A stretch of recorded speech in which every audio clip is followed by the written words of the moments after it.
Imagine, if you can, how it would feel to lose that which defines you. Your best quality, your security, your very will. What would you do? What could you do?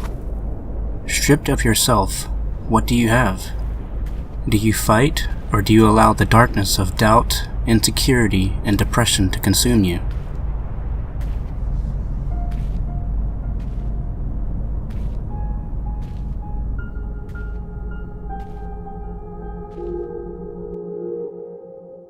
Each of us has struggled with our own demons, and GRIS is no different. GRIS tells the story of a girl who loses her voice, both physically and metaphorically, and must fight to reclaim that which has been taken from her. This conflict is not one against an outward force, but instead one from within. The word gris, when translated from Spanish, means gray. And that's exactly what happens in the game's beautifully crafted, hand-drawn introduction sequence. When the character loses her voice, she loses everything. Her strength, her purpose, her passion. Her world turns to gray, void of life and color.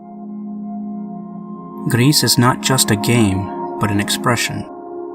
Nomada Studio has crafted a story which unfolds to reveal a tale of personal growth and survival. As the titular heroine ventures through her shattered reality, she gains new abilities which allow her to break the shackles of fear and return color to her world.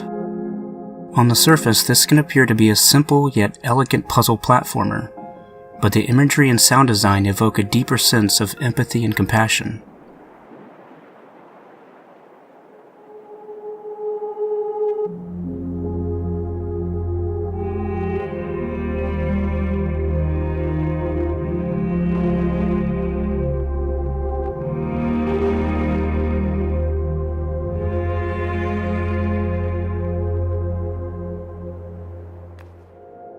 The painterly aesthetic of GRIS provides some of the most stunning elements I've seen in a video game. Animations are seamless and fluid, and the amount of care and love poured into this game can be seen in every aspect of its design.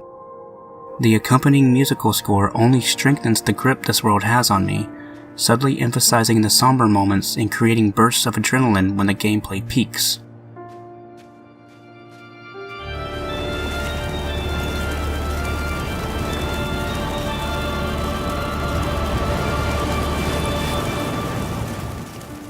The most interesting aspect of GRIS is the narrative. The game doesn't have a single line of dialogue, so the plot must be interpreted through visual and audio cues, giving each player the opportunity to experience the game differently. This open narrative is easily my favorite quality of the game, because it not only makes you think about other possible interpretations, but also lends itself to a deeper connection between each individual player and the story itself. We all process emotions differently, and GRIS gives players the tools to form their own unique relationships with the game. I struggled to find a flaw with this game, but if I had the opportunity to improve one thing about GRIS, it would be the way the background and foreground elements contrast. This is honestly an incredibly minor complaint, but there are a few times where it can be difficult to discern whether or not an object in the world is in the same space as the character, or behind or in front of her. This proved to be problematic when I was briefly stuck on some of the game's puzzles because I was unaware that I could jump onto an object that I assumed was in the background or foreground. One could argue that this play on depth perception is part of the game's puzzle design, but I can't say for sure.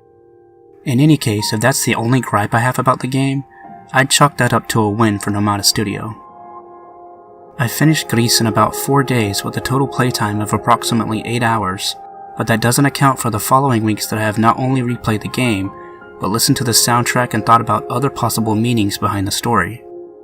This game has influenced me in a way that very few games in my life have, and forgive the pun, but that speaks volumes.